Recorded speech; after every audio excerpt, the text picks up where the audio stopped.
சிவா நமச்சிவாயம் சிவா. ருத்ராஜம் நம்ம நம்மகிட்ட ருத்ராஜம் நிறையா இருக்குது. மரத்தில் அடித்து மொத்தமாக கொண்டு வந்து நம்ம வச்சுருக்கோம். அனைத்து ஒரு ருத்ராஜம் தனித்தனியாக ரகரகமாக பிரித்து வச்சுருக்கோம். ஒவ்வொரு முகத்துக்கு தகுந்த மாதிரி ஒவ்வொரு கோடுகள் இருக்கும். அதை வச்சு நம்ம முகங்களாக பிரிச்சுக்கலாம். இப்போ ருத்ராஜம் சில பேர் என்ன பண்ணுவாங்க, ருத்ராஜம் போட போகிறேன் அப்படின்றப்ப அவங்க என்ன பண்ணுவாங்க, மாமிசம் சாப்பிடலாமா, இல்லை நான் மாமிசம் தவிர்க்கலாமா, இல்லை நான் ட்ரிங்க்ஸ் பண்ணுறேன், தவறான வழியில் நான் போகிறேன், இந்த ருத்ராஜம் நான் அணியலாமா அப்படின்னு கேட்பாங்க. ருத்ராஜம் அணியலாம். ஏன்னா எடுத்தவொடனே ஒரு நல்லவனாக பிறக்க முடியாது. அவங்க சூழ்நிலை மாற்றி விட்டுரும். அப்போ உனக்கு ஒரு ப்ளஸ் பாயிண்ட் கொடுக்குறது பார்த்திங்கன்னா ருத்ராஜம் தான். அப்போ அவன் தவறான வழியில் போகிறான். அப்போ நான் தவறான வழினா ஒரு பையன் ட்ரிங்க்ஸ் அடிக்கிறான், சரக்கு. அப்போ அவன் என்ன சொல்கிறான், நான் ருத்ராஜம் போடலாமான்னு என்கிட்ட கேட்குறான்னு வச்சுக்கேன். அவன்கிட்ட நான் என்ன பதில் சொல்லுவேன், தம்பி ருத்ராஜம் தாராளமாக போட்டுருக்கான். ஏன் அப்படின்னா அவன் ருத்ராஜம் போட்டான்னா எத்தனை வருஷம் ஆனாலும் அவன் திருந்திடுவான். அப்போ அவன் கலட்டி வைக்கிறப்ப என்ன போவான், கலட்டி வச்சுட்டு அடிக்கலாமான்னு கேட்பான். ஏன்னா கலட்டி வச்சுட்டான் அப்படின்னா இப்போ சில பேர் என்ன சொல்லுவாங்க, ருத்ராஜம் கழுத்தில் கட்ட சொல்லுவாங்க, மாமிசம் சாப்பிட்றப்ப கழட்டி வச்சுருப்பா அப்படின்னு சொல்லுவாங்க, ட்ரிங்க்ஸ் அடிக்கிறப்ப கழட்டி வச்சுருப்பான்னு சொல்லுவாங்க. ஆனால் நாங்கள் அப்படி சொல்ல மாட்டோம். ருத்ராஜத்தை அவன் உடம்புல போட்டுக்கிட்டே அவன் செய்கிற பாவங்களை செய்ய அந்த ருத்ராஜம் ஒரு காலகட்டத்தில் அவனை திருத்தி நல்ல வழியில் கொண்டு போயிடும். இதுதான் ருத்ராஜத்துக்கு உள்ள முக்கியமான விஷயமே. இந்த அடிப்படை தெரிஞ்சு எல்லாருமே போட்டுக்குங்க. நம்மகிட்ட காசுன்றது ஒரு பெரிய விஷயமே கிடையாது. நம்ம மரத்தில் நிறையா கான்ட்ராக்ட் எடுத்துருக்கோம். நம்ம நிறையா ருத்ராஜம் அடிக்கிறோம், நிறையா சப்ளை பண்ணுறோம், எல்லாமே பண்ணுறோம். நம்மகிட்ட கம்மியான ரேட்டில் தான் ருத்ராஜம் இருக்கும். நம்மகிட்ட வாங்கிக்கலாம். அதனால மாமிசம் சாப்பிட்றேன், கல்யாணம் முடிச்சிருக்கேன், தாம்பத்தியத்தில் இருக்கேன் அப்படின்றதுக்கு நம்ம எல்லாமே இயற்கையை சார்ந்து தான் நம்ம பிறந்திருக்கோம். இயற்கையை சார்ந்து இருக்கிறதுனால தான் நம்ம எல்லாமே இயற்கையை சார்ந்து நம்ம போக முடியும்.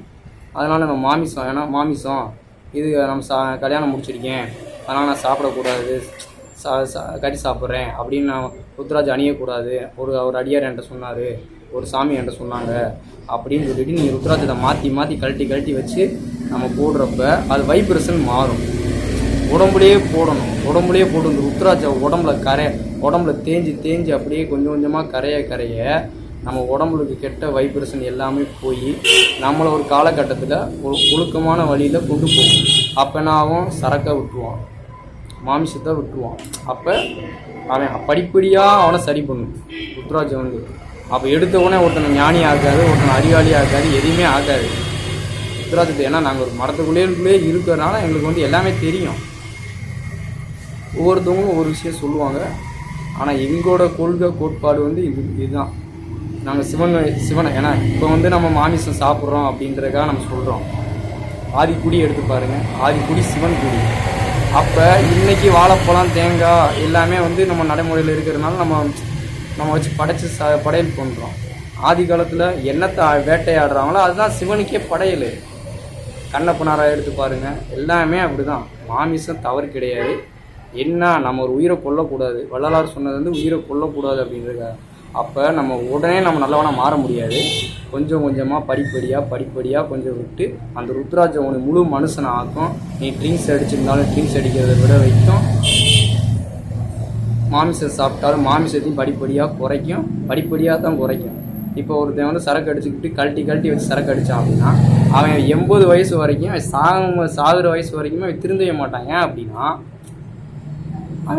அவன் ஏன் திருந்த மாட்டான் அப்படின்னா கழட்டி வச்சு ட்ரிங்க்ஸ் அடித்தானா அவனோட ஸ்டைல் மாறிடுது. ஏன்னா கலட்டி வச்சுட்டோம்னா திருப்பி குடிக்கலாம் அப்படின்னு.